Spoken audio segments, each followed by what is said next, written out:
Hi there, and welcome from Ventura, California to today's webinar, Automotive Grade GNSS plus Inertial for Robust Navigation, sponsored by Inside GNSS and Inside Unmanned Systems, and hosted by WebAttract, the leader in thought leadership webinars.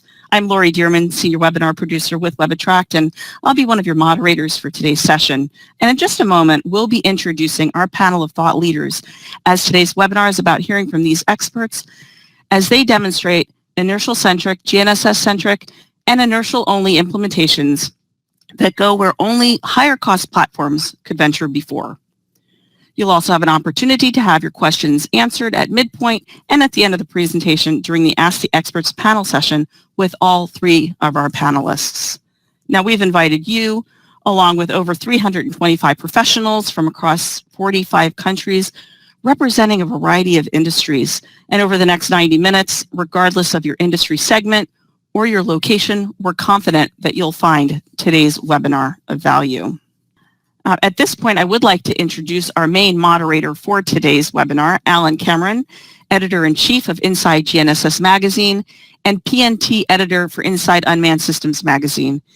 He has covered the GPS, GNSS, PNT, and UAS UAV industries and research communities as a writer and magazine editor since 2000, focusing on technical issues around the continuous, reliable positioning and navigation. So over to you, Alan. Thank you, Lori. Hello, everyone around the world, and welcome to the webinar. Welcome on behalf of Inside GNSS and Inside Unmanned Systems, and welcome also on behalf of webinar sponsor QuNav, and a thank you to QuNav. Lori said that we have registrants from 45 countries around the world, and I see by reviewing the panel of attendees that it looks like we do indeed have wide international participation. That's great because this is a topic of global relevance. First, before we get started with our panel, I'd like to introduce Ananth Vadlamani to say a few words on behalf of QuNav. Ananth holds a PhD and is a systems engineer at QuNav. He leads embedded software architecture and implementation of multi-sensor navigation algorithms. Before joining QuNav, he worked in the field of navigation systems and location technology at various companies and held roles ranging from software development to driving customer adoption. Ananth? Thank you for that introduction, Alan. And welcome everyone to this webinar on Automotive Grade GNSS plus Inertial for Robust Navigation, sponsored by QuNav in association with our magazine partners Inside GNSS and Inside Unmanned Systems. At QuNav, our focus is robust, ubiquitous navigation in GNSS-denied and GNSS-challenged environments. We offer software solutions that augment GNSS for challenging applications. And one such is a sensor fusion technique for vehicular applications, which we are very excited to present in today's webinar. I'd like to thank all our attendees for taking the time for this webinar, and I extend my thanks to our panel of experts who have so graciously agreed to share the latest developments on vehicular navigation. And thanks to our production team at WebAttract for putting together this excellent webinar. We have a lot of interesting concepts to present to you today, and I hope that you will find them as informative as we are excited to present them. And with that, over to you, Alan. Thank you, Ananth. We're going to be hearing in very short order from Andrey Soloviev at QuNav. Andrey is going to talk about QuNav's GNSS Inertial Vehicular Engine, followed by Philip Mattos at u-blox, who's going to talk about GNSS and Inertial fused for accuracy and robustness, and rounding out the panel, Jussi Collin from Nordic Inertial, who's going to be talking about wheel-mounted inertial navigation. We're bringing you three different perspectives, all focusing on the same topic. Before we get underway, you've had a brief look at our panel. Let's get a brief look at you, the audience, with this poll question, Lori. Absolutely. Coming up on your screen should be that first poll question. And if you wouldn't mind selecting one of the responses, the question is, what are your accuracy requirements for harsh environments, urban canyons, tunnels, parking garages? You can see choices there, 10 centimeters, 1 meter, 5 to 10 meters, greater than 10 meters. Okay, looks like 51% saying 10 centimeters, 39 1 meter, 9% 5 to 10 meters, and 1% of our audience saying greater than 10 meters. So any thoughts on those responses, Alan? Well, this is more or less as expected. The requirements for automotive navigation are getting increasingly stringent, down to the 10 centimeter area. There's a healthy portion of the market that finds that 1 meter is sufficient, and this is primarily, I think, in the tracking mode, and the others following in to a lesser degree. Let's hear first from our first panelist, who is Andrey Soloviev, principal at QuNav. Andrey holds a PhD.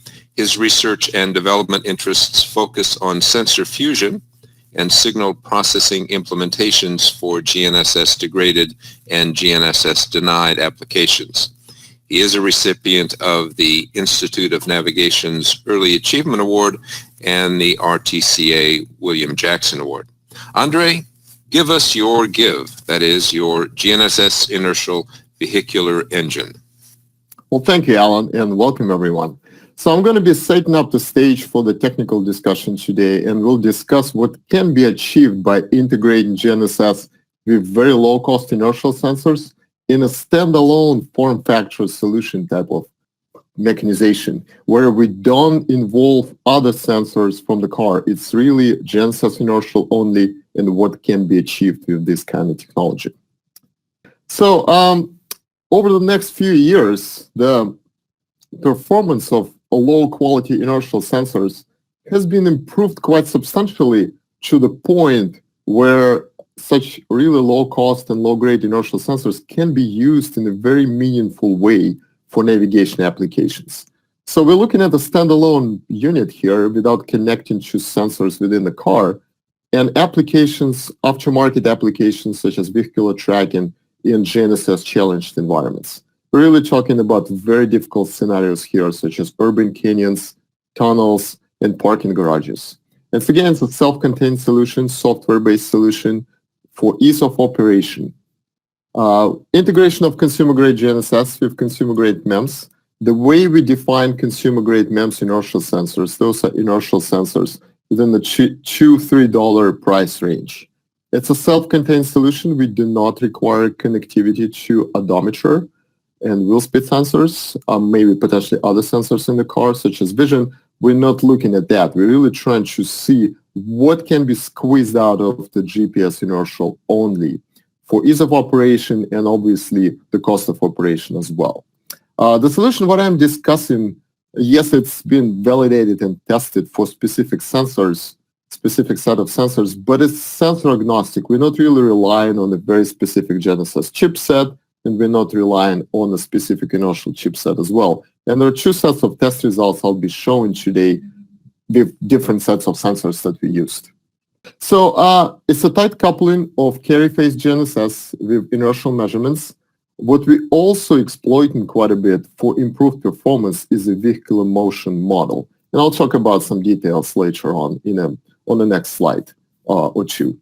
It's a software-based mitigation of multipath, so we don't go into the receiver and modify the receiver tracking capabilities, but we apply specific measures at the measurement screening level to mitigate the influence of multipath on the overall navigation performance, which is pretty significant for specifically when we're talking about urban canyon type of environments, and I'll show you some examples as we go through the presentation.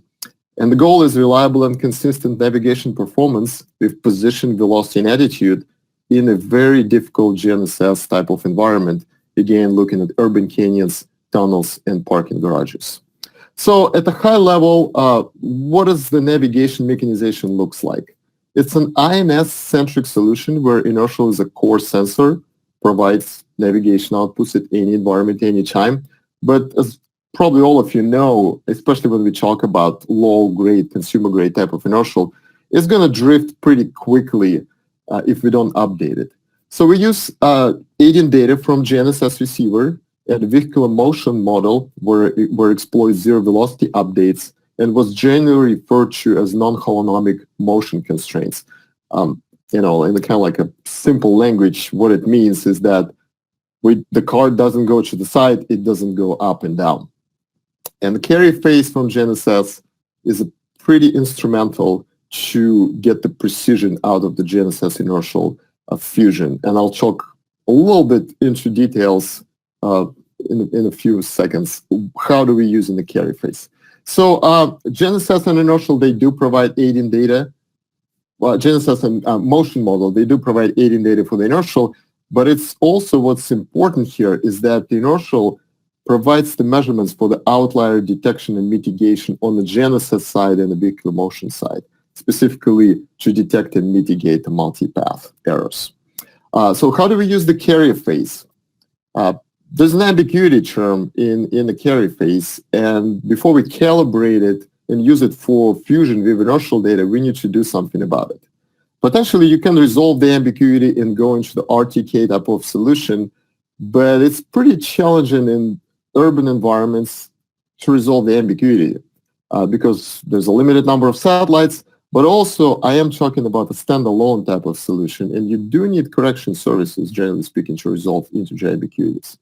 So instead of doing it, we apply this relatively simple trick. You basically difference carry phase measurements over time. And that gives you that obviously integer ambiguity is a constant term. It disappears during the difference in procedure. And what you get is the difference, time difference range between the satellite and the receiver. It sort of makes the observable, this carry phase difference, not sensitive to absolute position states. But for integration with inertial and figuring out the INS error model, it's okay because the delta range is related to position change, and INS is a dead reckoning system by nature. You can figure out pretty much all of your error states from this change in the position. And the carry phase is super accurate, sub-centimeters, so we're getting this sub-centimeter accurate measurements without the need to resolve the ambiguities and calibrate the INS in a pretty quick and efficient fashion this way. So as I mentioned previously, multipath can be a really big problem, especially in urban environments. In deep urban canyons, that's a pretty critical. What do we do to make sure that the measurements that are corrupted by the multipath are not included into the overall sensor fusion solution? So there are two steps that can be applied. And first one is relatively standard. It's like a fancy term for it, INS-based statistical gating. But essentially what it does, you predict what the measurement should look like based on the inertial, and then you compare what you actually see with what you predicted. And if the differences are large, then you just don't use that measurement. It's better not to use it because it's going to hurt you quite a bit if you do use a corrupted measurement.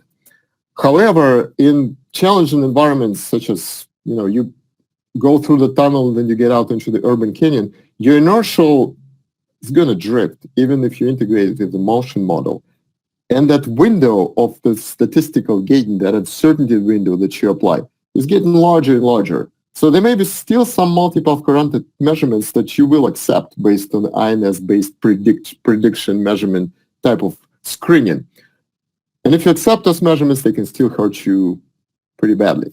So we apply a second step, which adaptively de-weights the measurements based on their innovation values or based on the difference between the predicted and measured values. And that seems to be quite helpful in some very challenging scenarios. And I'll show you an example of specific test case where it was actually extremely helpful to enable a reliable and robust performance. So some test results I'm going to be showing today, they were produced with our GIF evaluation kit, which incorporates the u-blox MAT receiver, STMicro iNeMo consumer grade IMU, and the sensor fusion solution runs on an ARM processor on this board that I'm showing on the slide here. And the board is designed as our sensor fusion development platform. It is compatible with other navigation sensors such as LiDAR and vision. But again, today we're focusing on the GNSS inertial solution only in a self-contained mode without connecting to other sensors. So the GIF was tested in a variety of test environments. So I'm showing some pictures from the actual test sites that we considered. The first one is Atlanta, Georgia. It's pretty challenging urban environment, but not the most challenging one. The typical US downtown. There was a test in Chicago, and this one gets really interested with some underground tunnels going through the city. The San Francisco financial districts, pretty dense urban canyons there, and underground parking garages as well. So here's an example of the real-time performances in pretty harsh GNSS environment in an underground parking garage. So we're getting into the garage here and making 2 loops there. We have a complete GNSS outage. There's no GNSS available at all for 5 minutes. And we got in, got out, stayed there for 5 minutes, then got out and made another test, another run with a 5-minute complete GNSS outage. So it's inertial only performance here inside the parking garage, coupled with the motion model that enables you to navigate consistently over a very long GNSS outage. So on one hand, it's a pretty challenging test case, but on the other hand, from the measurement acceptance robustness point of view, it's sort of a simple one. You either have GNSS or you don't. So you don't really deal with corrupted measurement cases as compared to deep urban canyons environments where that's a substantial problem. So and that's what I'm going to be discussing next, results in actual urban canyons. Downtown Atlanta, again, not the most challenging environment, but still pretty challenging, especially for consumer-grade type of solutions. So this plot here on the left shows the zooms on the trajectory in downtown Atlanta. Basically, the solution stays on the road with pretty consistent navigation performance over the entire duration of the test. And the plot on the right, this is similar to the previous slide that I've showed, getting in and out of the parking garage under a complete GNSS outage and enabling consistent and robust navigation performance for this portion of the test as well. So Chicago is very difficult and very interesting environment in terms of the GNSS challenges. So example of the test trajectory here in downtown Chicago, and zooming on specific part of it, showing you a photograph here, what it looks like. So essentially you're driving under the elevated rail in an urban canyon. So you have a pretty severe multipath conditions here. So that ability to screen the measurements and select which ones you want to use and which ones you don't becomes extremely, extremely critical here. Because if you do accept the bad measurement and you tell your sensor fusion filter that it's good, divergence is almost guaranteed. So for this specific case, again, consistent navigation performance, no divergence issues, and we essentially keep the car on the road pretty much through the entire duration of the test, including this very difficult portion here going under the rail in an urban canyon. Another example case now, let's see how it works in a tunnel. So again, this is a Chicago. Those of you may be familiar with the downtown Chicago. There's a low Wacker drive that runs underneath the city, supposed to help with the traffic a little bit. So we enter the tunnel here, and then all this part of the trajectory over here, we basically staying in the tunnel. There's no GNSS. And then we get out here. So in the tunnel during this long duration, and Chicago traffic is pretty notorious. So how long you stay in the tunnel kind of depends on the time of the day when you're doing your experiments. I think in this specific case, it was probably 5 to 7 minutes of a complete GNSS outage. And the solution, again, pretty consistent. Maybe not at the meter level, but for such a long GNSS outage, that's what you can do by combining GNSS with inertial in-vehicle motion model. Another example in downtown Chicago. Now, let's stress the system even more. We get into the tunnel here and out of the tunnel at this point, consistent performance in the tunnel. But when we get out of the tunnel, we actually get out into the urban canyon type of scenario, this one here. So it's really stressing this robustness of the measurement selection process for our sensor fusion filter. So this is actual pictures from Google Earth. This is right before the exit and right after the exit. So you exiting from the tunnel into the urban canyon. So if we don't apply this second step of the measurement screening process, it doesn't work quite well here. But if we do this additional deweighting procedure, it helps us to enable seamless transition from a tunnel into an urban canyon and maintain a pretty consistent navigation capabilities throughout the entire test trajectory. Another test example, a financial district in the downtown San Francisco. Pretty similar performance at a high level with consistent navigation in dense urban canyons and being able to keep the car within a lane for most of the test. So I mentioned previously, the solution that we developed is a software-based solution that does not rely on specific set of sensors. So we did test that. So essentially we can work with any sensors, low-cost GNSS and inertial sensors. What's important from the GNSS side is that we do have access to raw measurements, pseudo ranges, and specifically carrier phase, because that's instrumental for the precision of the inertial calibration. So we tested that part and validated the functionality of the GIF software using sensor data that we logged from a Xiaomi Mi 8 cell phone. So this is on the left here, and this is a Chicago test as well with the tunnel drive, the low racket drive. So on the left here with the red trajectory, this is the position solution recorded from the phone itself, just the GNSS only. And it works fairly well. Even through the urban canyon, it works fairly well. But once you get into the tunnel, you can obviously see the limitations of the GNSS only approach. It just does not produce the position at all. When you compare it with a low-cost inertial and a vehicle motion model, you get a consistent navigation performance throughout the entire trajectory.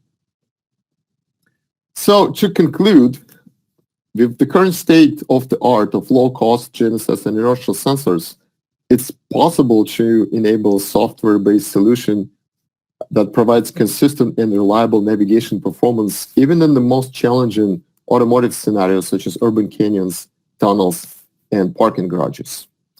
And with that, I'll give it back to you, Alan. Thank you, Andrey. We have some questions already coming in about your presentation, but we'll turn to those at the midway point of Philip's presentation. We'll hear now from Philip Mattos. Philip has a PhD, and he is a positioning technology expert for u-blox with degrees in electrical engineering from Cambridge and Bristol. He's a deep technical expert in GNSS, personally having designed hardware and software for GPS, Galileo, GLONASS, and Beidou systems. He served on Galileo advisory groups in Brussels for the European Commission, was a visiting research fellow at Bristol University, a visiting professor at University of Westminster, and previously worked as technical director and fellow applying GNSS knowledge to chipsets for sat-navs, cars, asset tracking, and more for over 25 years. He was awarded the Royal Institute of Navigation Gold Medal for 2017. Philip, please give us your presentation on GNSS and inertial fused for accuracy and robustness. Thank you, Alan. So for GNSS in car, what we need is an accurate solution with continuous availability of that accuracy. To do that, we would like to have as many satellites as possible. We'd like them to include as many constellations. We want to get that accuracy both reliably and very, very soon after starting. The inertial, or other forms of dead reckoning, we have various combinations. We can do 2D ADR if we have a differential wheel tick. So that's a connection to the car that gives us the speed of two wheels. And by comparing those in a mathematical way, we can detect the rotation of the car. And that allows us to give a 2D ADR. We've got wheel ticks and a gyro. The gyro detects the turns in the absence of GNSS. And we can, again, do 2D ADR. But if we've got the gyro, which is an inertial MEMS device, accelerometers, which are a MEMS device, and the wheel tick, that allows us to do 3D ADR. So if we do that as a demonstration here, we're going into this parking garage, and this is entirely without GNSS inside the garage. It has long tracks up and down each floor. It has a spiral at the end where it's going up a floor or down a floor. So doing that one, we can continue and get the actual altitude all the time, the attitude of the vehicle going up the slopes and so on. It's a definite improvement when we're in the DR mode. By DR mode, at this case, we mean with no GNSS reception. But what happens when we've got some but bad GNSS reception? This example is in a city when we have weak signals. And the comparison here is between the yellow plot, which is the inertial, with GNSS, we call UDR, so it has no connection to the vehicle to pick up the speed or distance, but it does have the inertial MEMS devices. The yellow one is what we can do when we take advantage of those inertials, against the green, which is what we get with GNSS only. And then the white track, which is almost completely hidden, is the actual route. So there was a small offset at the beginning here, but by the time we get to here, they're completely overlapped and you don't see the white track again.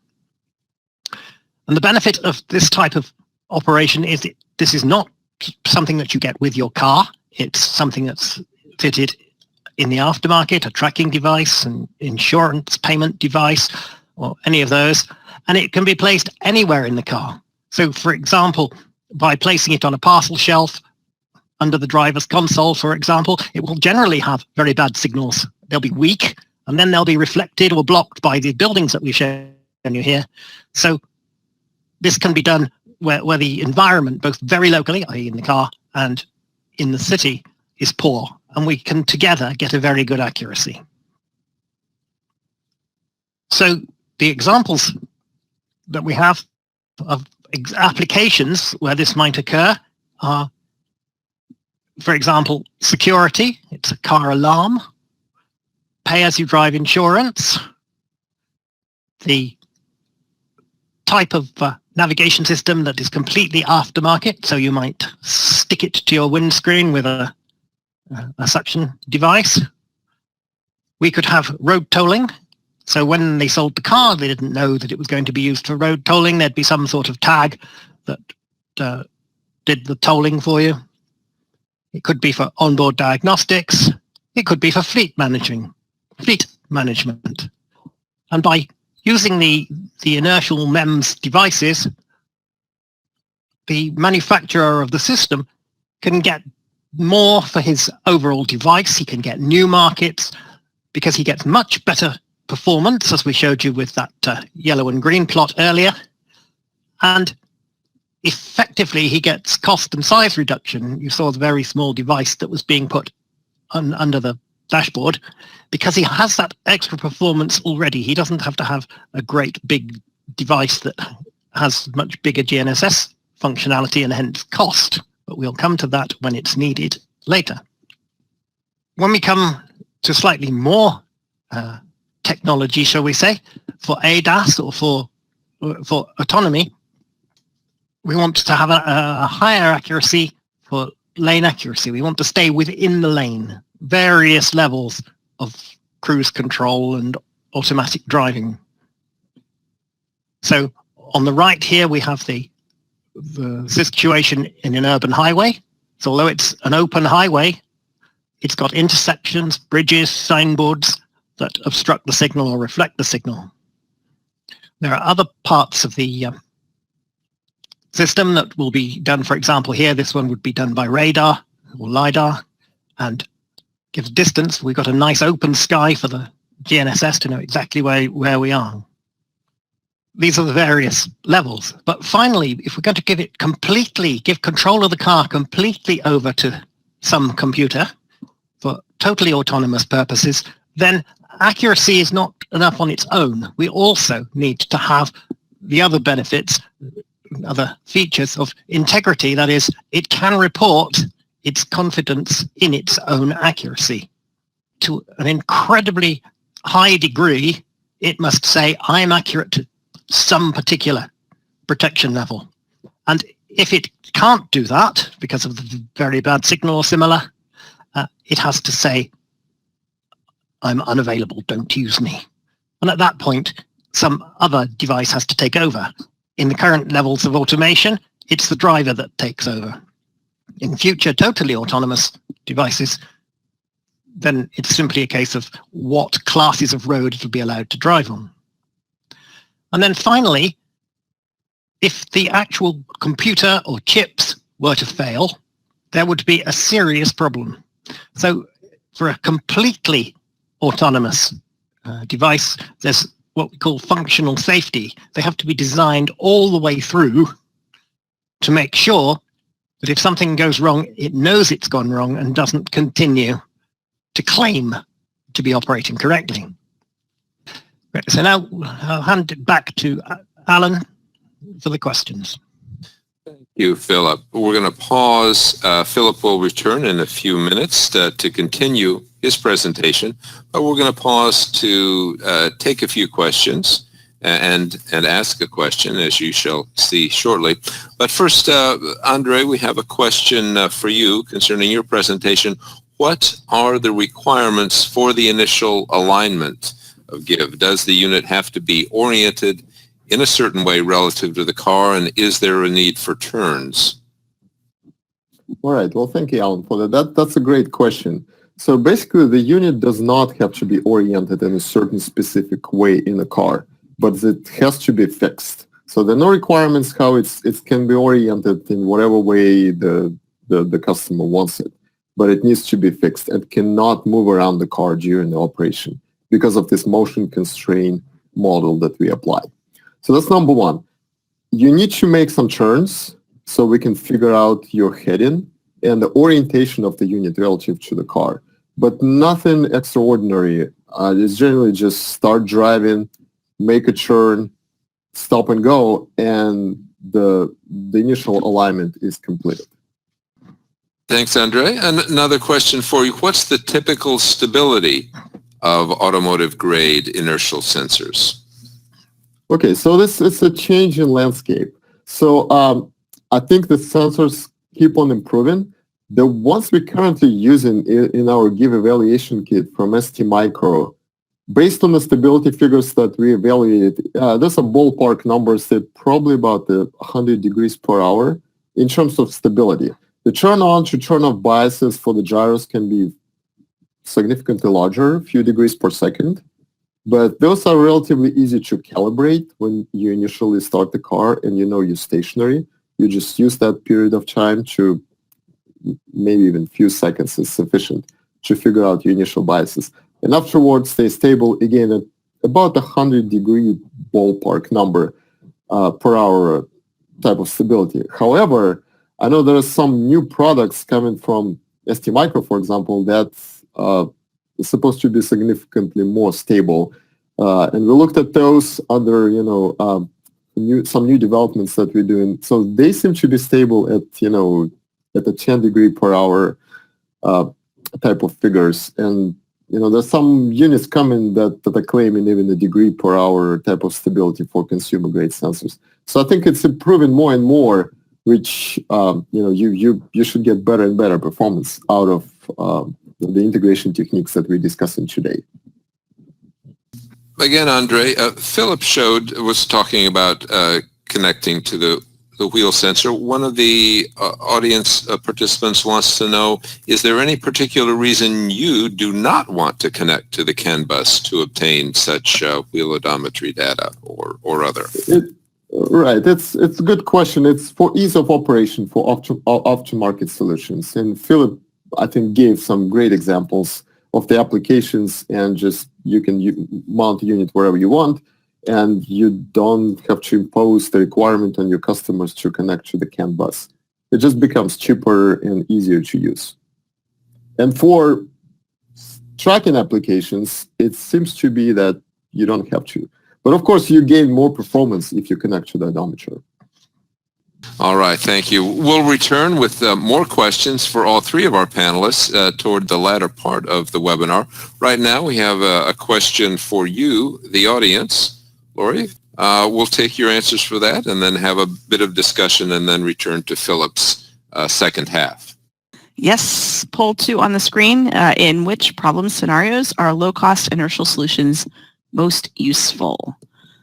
Typical urban environment, tree canopies, tunnels and parking garages, multi-level interchanges.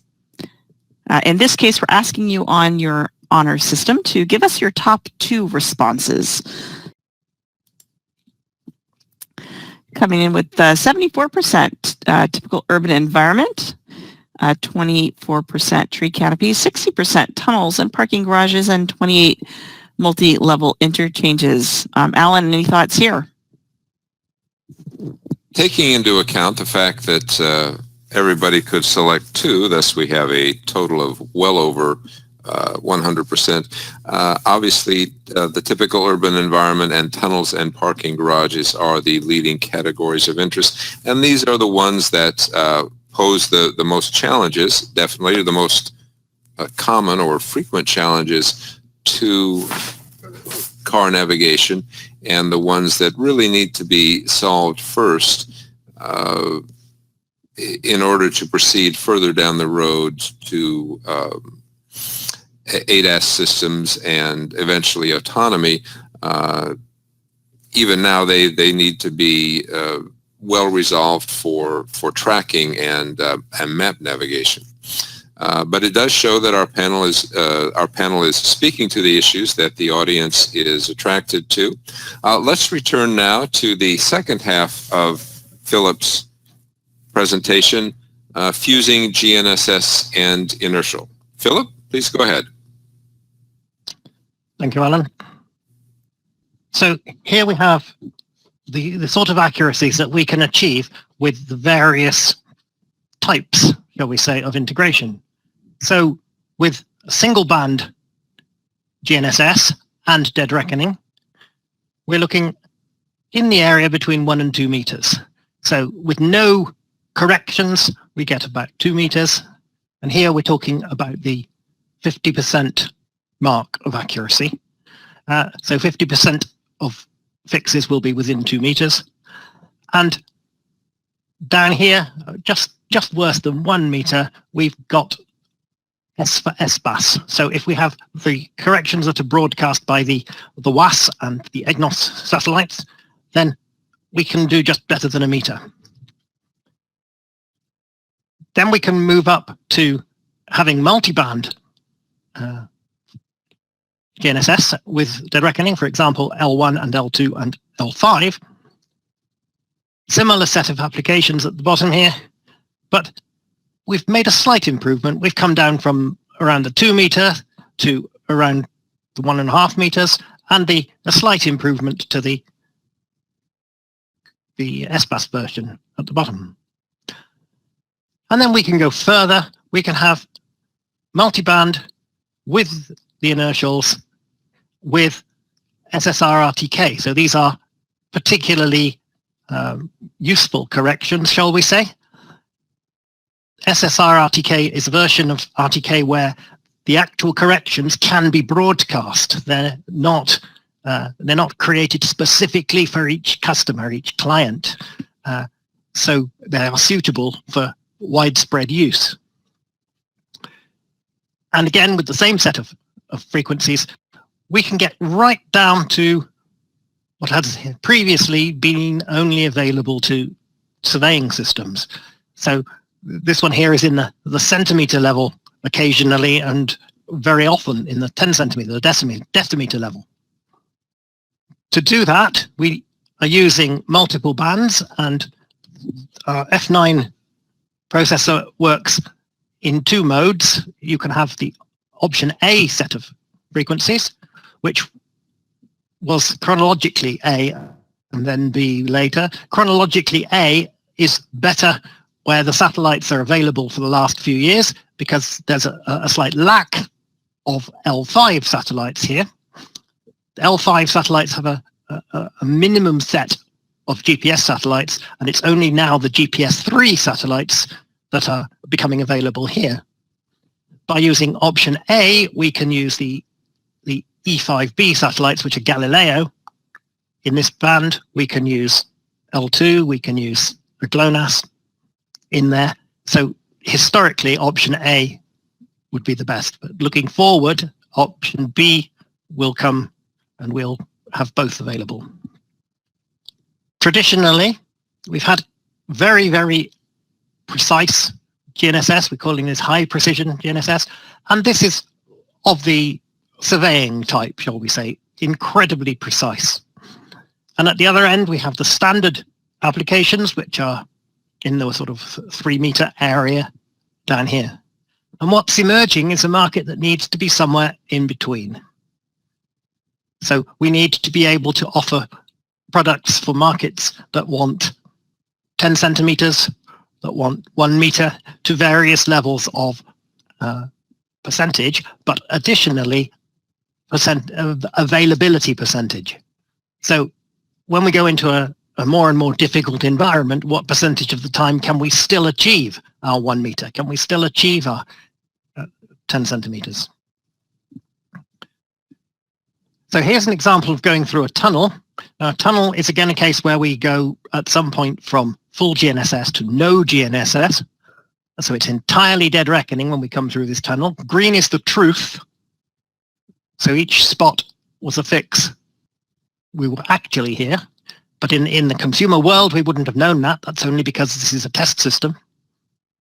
In the inertial, the dead reckoning world, we came down these blue dots, and we see that we come out of the tunnel, which was 2 kilometers long. It's in Gothenburg, in Sweden.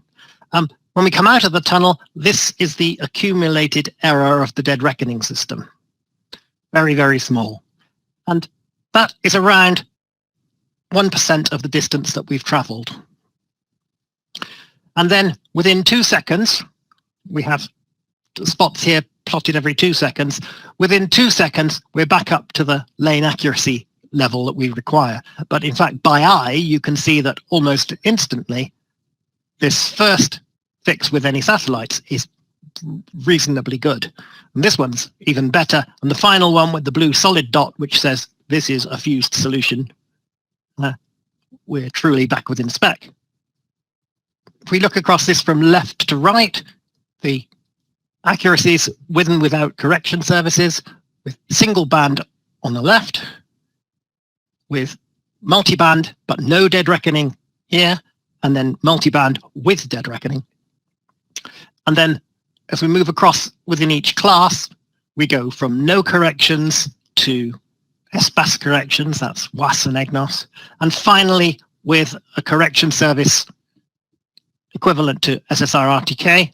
You see that this final one here is down at 8 centimeters, which is just a little wonderful.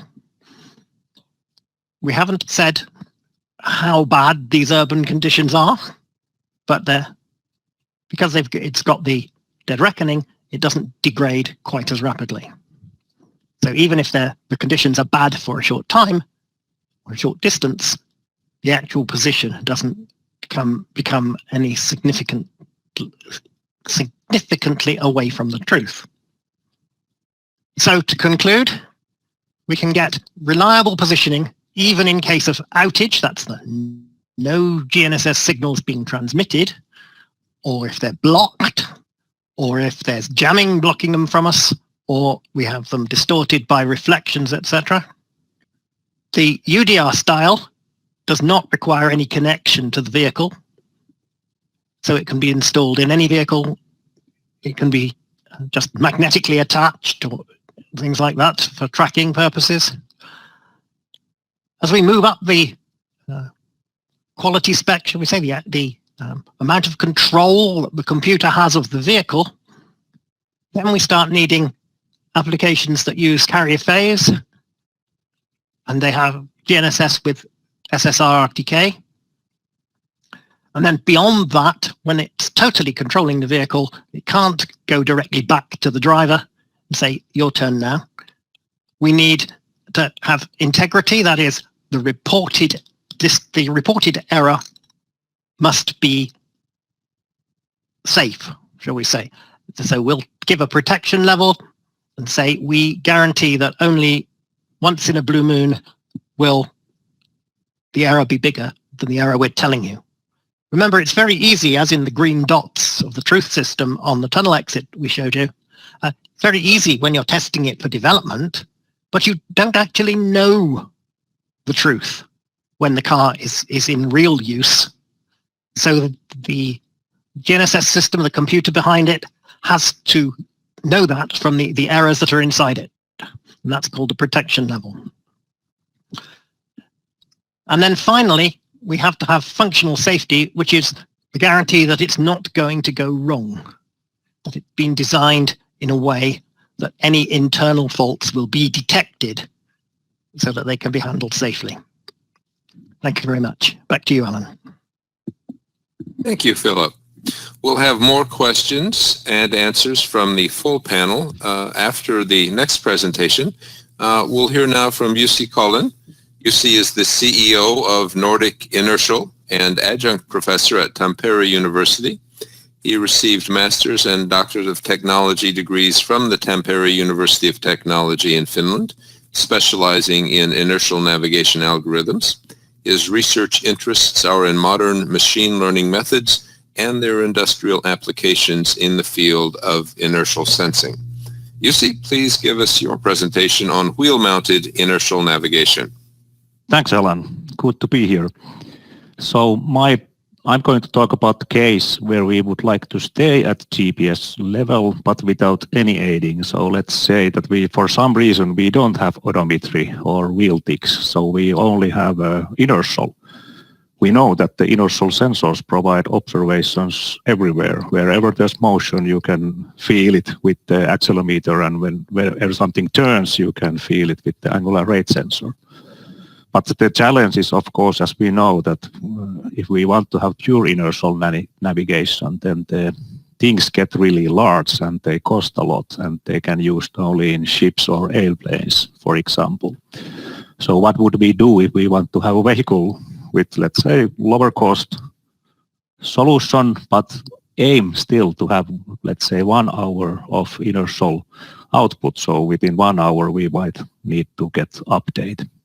So our solution is to add some constraints and do some little calibration for this kind of specific application. We know from the background that there's actually one such solution available, which is called foot-mounted inertial navigation. And what is done in there is that whenever the shoe hits the ground, we check from the filter that what is the velocity based on the filter, and we know it's 0, so we can backtrack that velocity component to the inertial errors. And every time we take a step, we hit the ground, velocity is 0, we get update, even though we don't have GNSS or odometer. So this is kind of stepwise inertial. And what we do, we extend this a little bit. So if you take a little bit, check in the middle figure, let's add some shoes. And finally, on the right, let's have infinite amount of shoes. And actually what you get then is a wheel. And when we measure the distance from the wheel hub to the ground, which is the radius, we can also do the similar thing, that it doesn't have to be in the tire. We can have the unit in the wheel hub and then have continuous updates. So every cycle of the Kalman filter, let's say, we get the update that our velocity in that part is 0. So obviously we know if we have a radius and we measure the angle with the inertial sensors, so we can obviously we can limit the distance growth.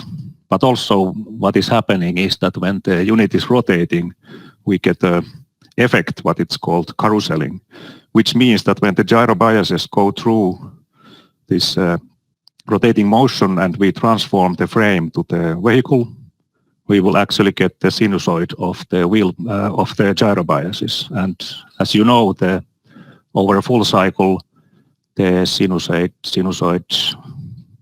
integral is 0. So we get reduced two things, that also distance, but also the heading drift. And then we can see something that is in this figure, that the free navigation grows to the time cubed, and then the constraint is limited heavily. So this is error versus time. But does it really work? So of course we need to try. So in the left image I will show, this is real data, 2 kilohertz from IMU that is attached to the wheel. Fairly large vehicle, so this is driving quite slowly. Large vehicle driving slowly. And in the yellow, you can see in the gyro plot, you can see actually that this one axis that is actually directly measuring the wheel angle rate. And then, but also you can see in the other axis, you can see actually modulation, which happens when the car is actually turning, so the yaw is changing or the heading is changing. You can see this kind of a modulated signal in the raw data. But also in the accelerometer data, you can see the specific force, and whenever the car or the wheel rotates, you can see amount of gravity modulated in the raw signal. So we actually have two different methods to see how independently we can see from two plots that the car is moving. And actually with our filter in the right side, you can see that we can actually process this to the inertial navigation mechanization and get nice trajectory, given that every cycle we update based on the angle information. And it's actually pretty accurate. In this slide, I will show a little bit more to the gyro bias IMU. That is, let's say, 10 degree per second bias, which is, we don't see anymore that kind of biases, but just for an example. So in the left side, the car is turning, and on the right side, it's driving straight. And the blue one is the raw data. But when we transform this to the vehicle frame, which means that it's the frame where the passenger sits or fixed to the vehicle chassis, we can see that this is actually, the bias will be modulated. So if you integrate this, you will get a little wobble on the heading, but the error doesn't accumulate like it would if you integrate the blue signal.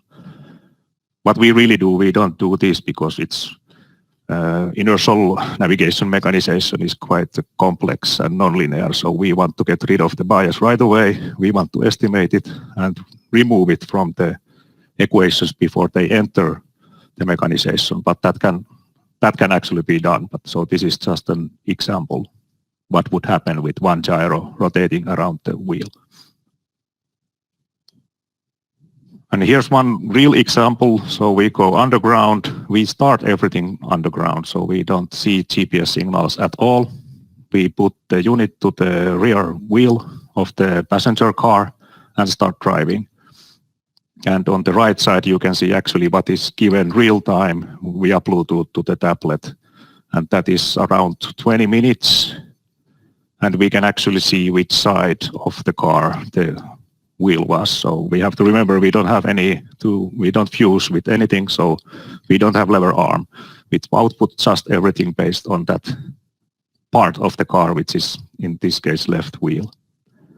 And if we think about the accuracy, in the pole tail was 10 centimeters, 1 meter, maybe not there yet, but in this case we were within 1 meter when we ended the test. But meanwhile, due to the scale factor, it was a little bit more. So this kind of, we say that we stay at 10 meters, and the aim is like standalone GPS 1 hour is the kind of aim what we aim with this system.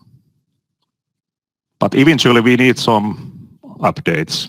So even, let's say we drive 1 hour or some automatic system that drives 1 hour, eventually even this will drift.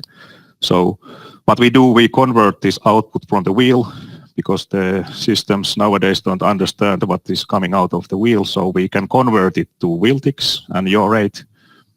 Or actually what we can do is to transform everything to the traditional inertial measurement.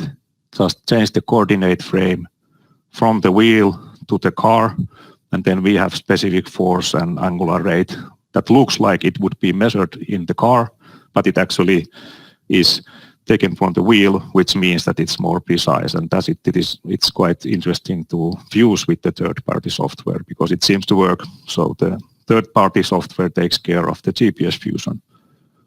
And actually the result in this picture is taken such way that we are cheating the system to think that it's pure, or it's just IMU. And we have tried also this robot operating system tools because there's lots of filters available in that toolboxes, and they seem to work fine, even though we don't tell that this was measured from the different place, this inertial data. This is a bad thing about this is, of course, that we need to put things to the wheel, and it's a little bit hostile place. For example, in the mines underground, lots of dust.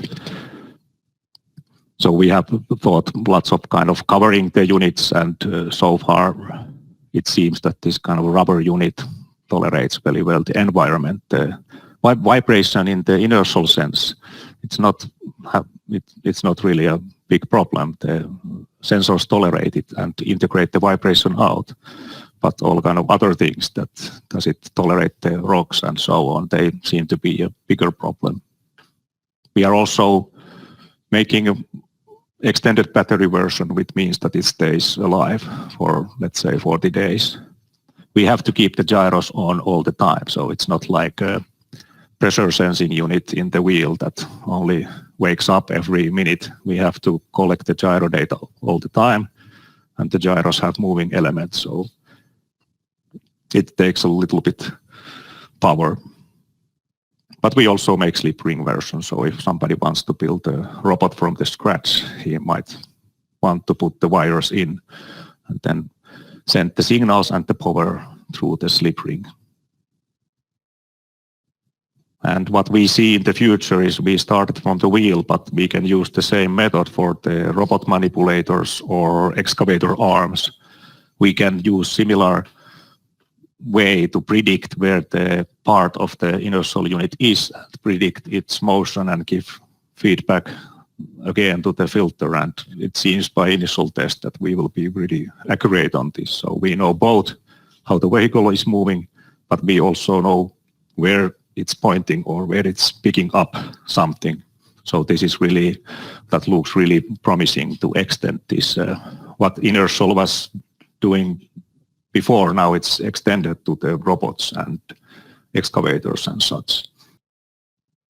And to conclude, like in all the presentations, I think everyone is using some kind of constraint that we know that double integrating the accelerator after leveling, we don't get much, but if we add constraints based on how the vehicle moves, we can really reduce the cost and size of the units, and then we can have more applications for inertial that wasn't there before.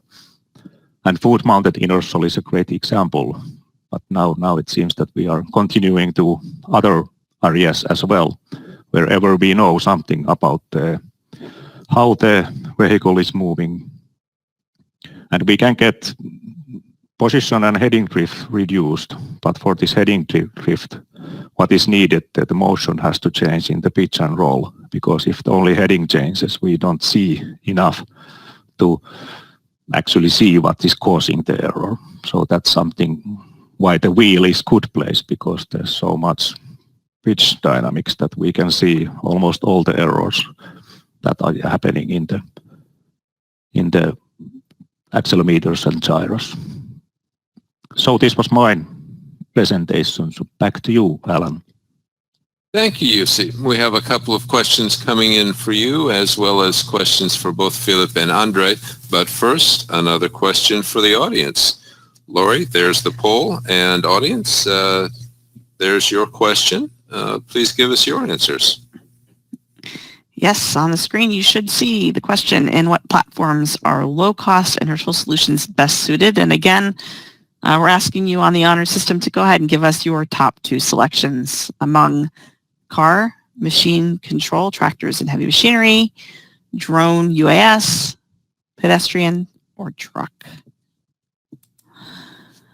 So we came in with 71% saying car, 29 machine control, tractors and heavy machinery, 45% drone, UAS, 36% saying pedestrian, and 23% truck.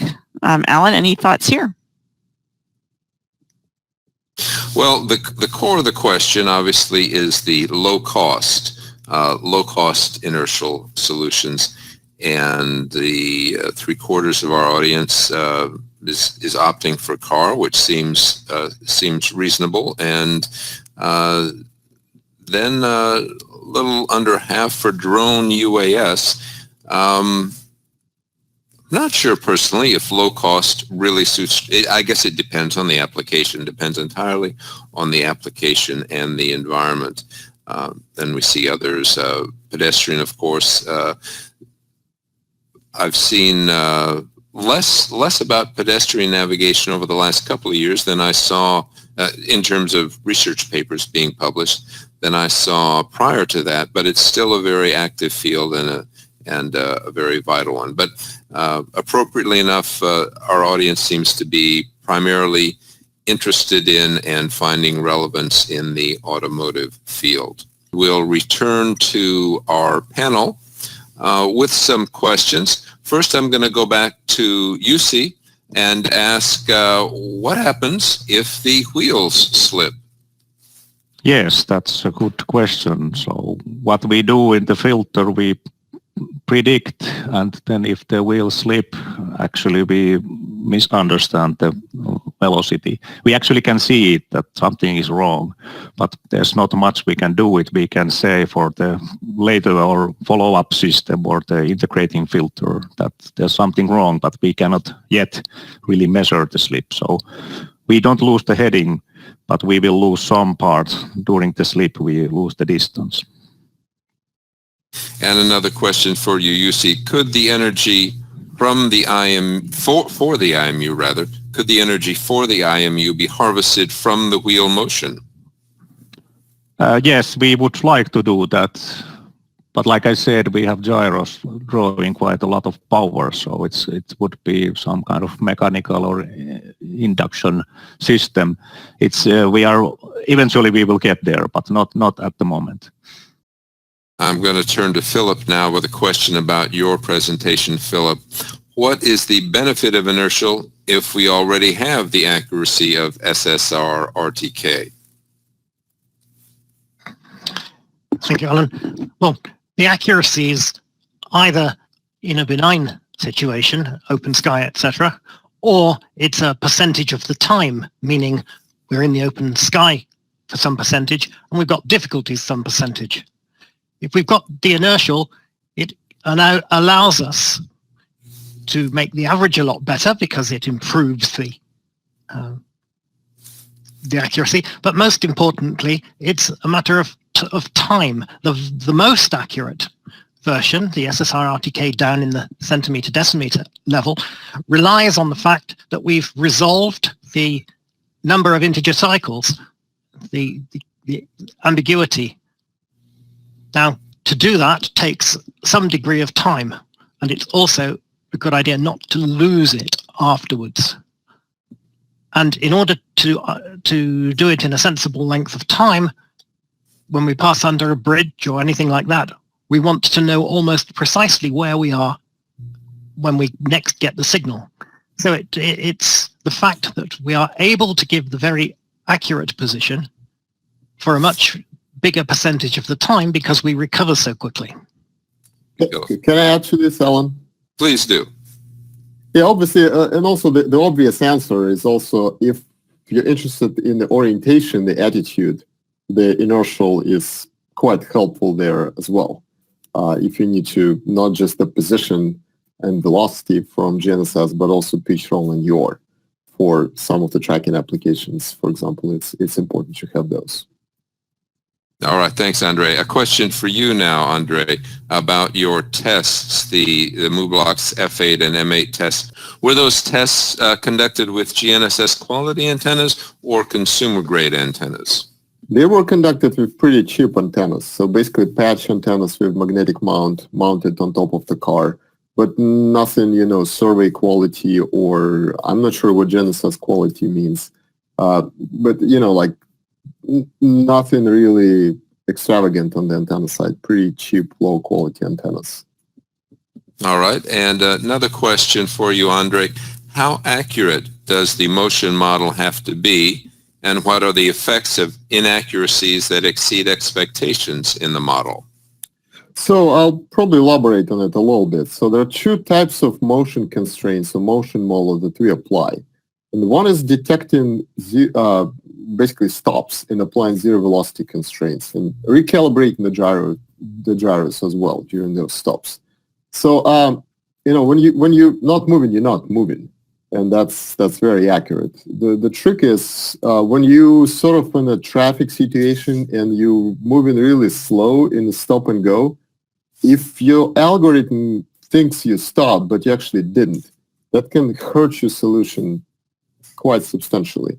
So that part is pretty critical. And so we really try to define and develop very robust algorithms how you determine that you actually stopped.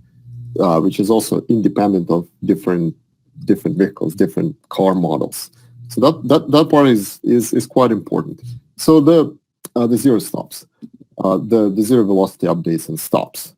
The second part of a motion constraint model is non-holonomic velocity constraints, essentially saying that car doesn't go down relative, not in absolute sense, but relative to the road. It doesn't move up and down. And that's unless you in an interesting situation where you're in an accident or something, that constraint is always valid. And then another constraint is that it doesn't go to the side, like a cross-lateral constraint. Sometimes it's not valid when you go into the turn and your unit is quite a bit displaced as compared to the center of gravity. And there you have to be careful. This outlier detection mitigation scheme that we apply, we're actually screening and making sure the constraints that we apply, they're acceptable at this point of time. So it's not maybe like overall not really the matter of the accuracy, but of the validity of your model in certain specific times. But again, it does not require the car to do anything specific or any particular type of motion. You just drive normally and the algorithm figures out what it can use and what cannot be used. So that was my answer. All right. Thank you, Andrey. A question to Philip. What about precise point positioning, PPP? How does that help improve the accuracy within the sensor and dead reckoning? Okay, it depends to a large degree what we mean by PPP. For example, the very accurate versions used now were sometimes called PPP-RTK. It depends what corrections we're going to need for that precise point positioning. Normally, PPP, old-style PPP, takes a very, very long time to get an initial position. And because of that, it's really not acceptable. When I'm talking about long time, I mean minutes. Because it essentially needs to wait for the satellites to move before it can work out the integer ambiguity.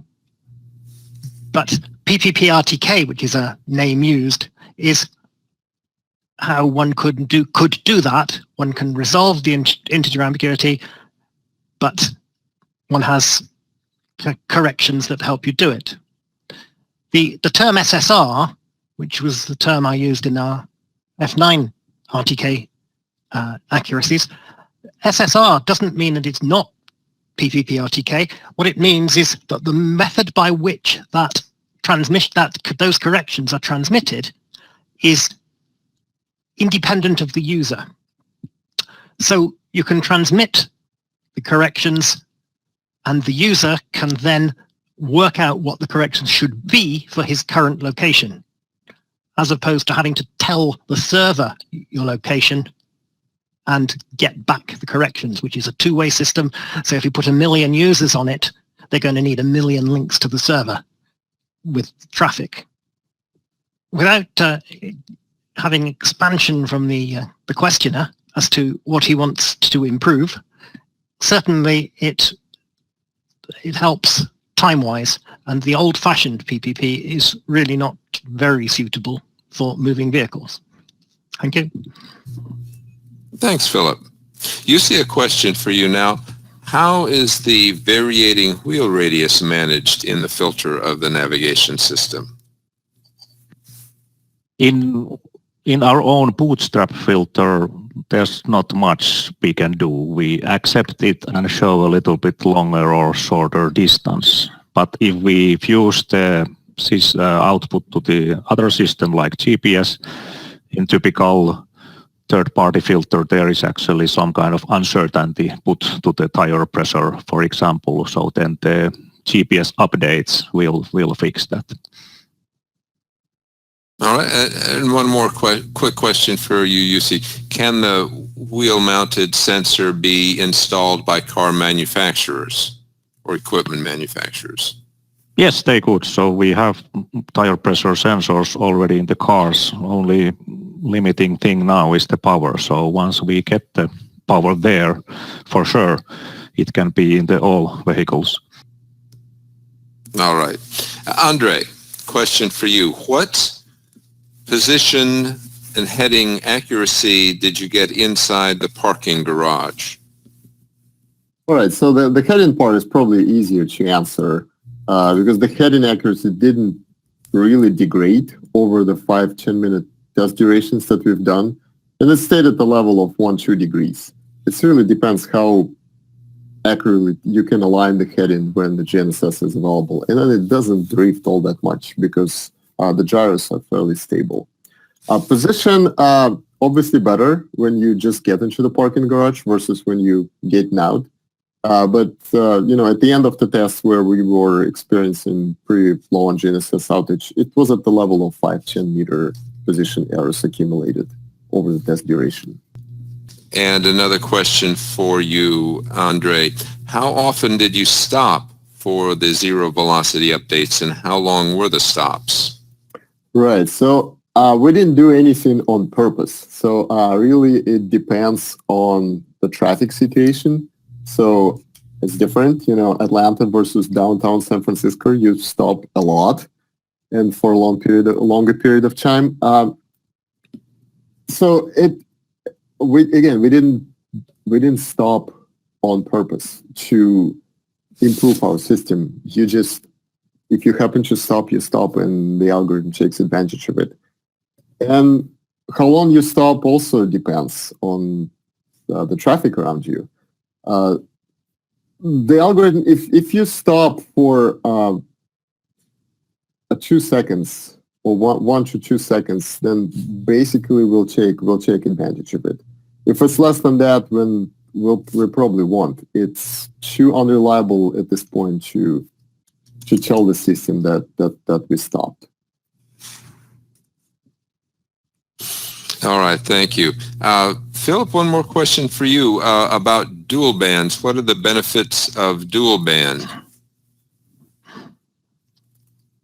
Well, again, the issue is how fast can we do things, and fundamentally, the RTK system is almost always done dual band. If we want to go down below a meter and we want to have a reasonably rapid time to get there, we really need to have the dual band facility.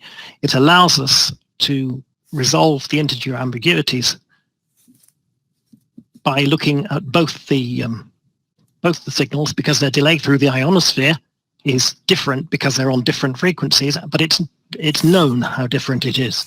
So we can make calculations that will tell us how much the very local ionosphere has affected us. So that's fundamentally where we get the improvement. All right.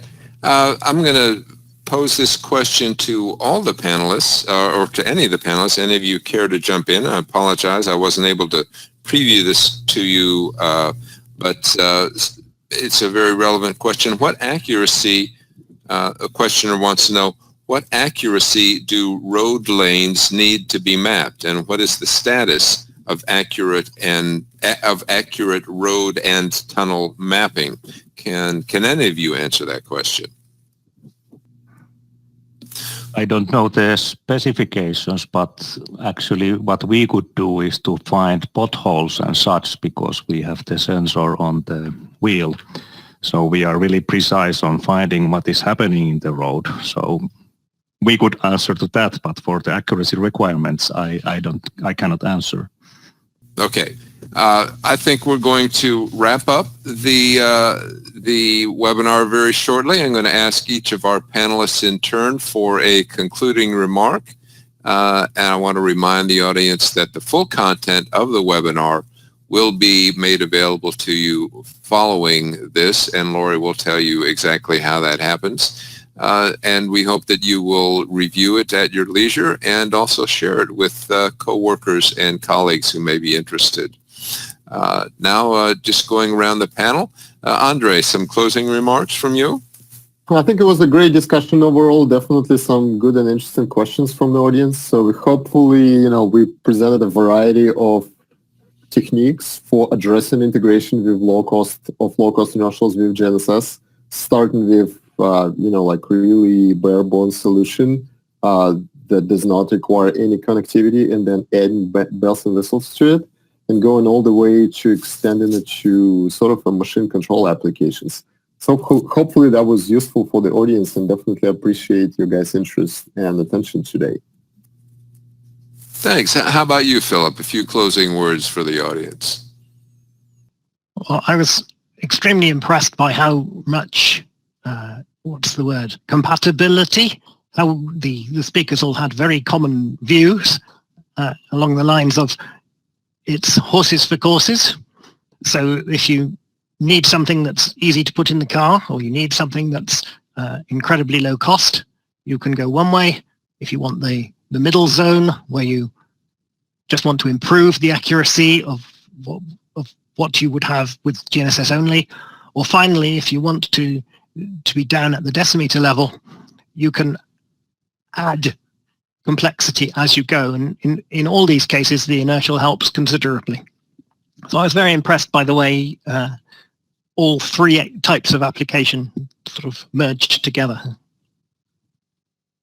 Yeah, well, as they say, great minds think alike. Jussi, some final words from you for our audience. Yeah, it was great to be here, and I'm really glad that there's interest in inertial. And in the future, I really believe that MEMS sensors and gyroscopes especially are getting more and more accurate. So we will see lots of new stuff coming. It was great. Thanks. Thanks. Yes, in words spoken in the last webinar that I moderated, one speaker ventured that the future of navigation is inertial plus what? Plus some other sensor. And as we've seen in this webinar, in most cases, that is GNSS, but it could be something else. At any rate, there's a lot out there to explore, and we thank our panel, and we encourage all of our audience to get out there and explore. I'm sure you're doing that. We know from the interest that you expressed when you registered for the panel that you're all actively engaged in this field. And with that, I'd like to wrap it up. Thank you to the audience. Thank you to the panelists. Thank you to our expert webinar organizers. On behalf of Inside GNSS and Inside Unmanned Systems. And thanks again to you, the audience, for attending. Back to you, Lori. All right. And folks, before we sign off, yes, another thank you to all of you for joining, and trust that you found today to be of value. Special thanks to our distinguished panel members, and of course our sponsor and co-host, Inside GNSS, Inside Unmanned, and QuNav. Again, thanks everyone for joining. This is Lori Dearman saying we hope we see you on the next one. Bye for now.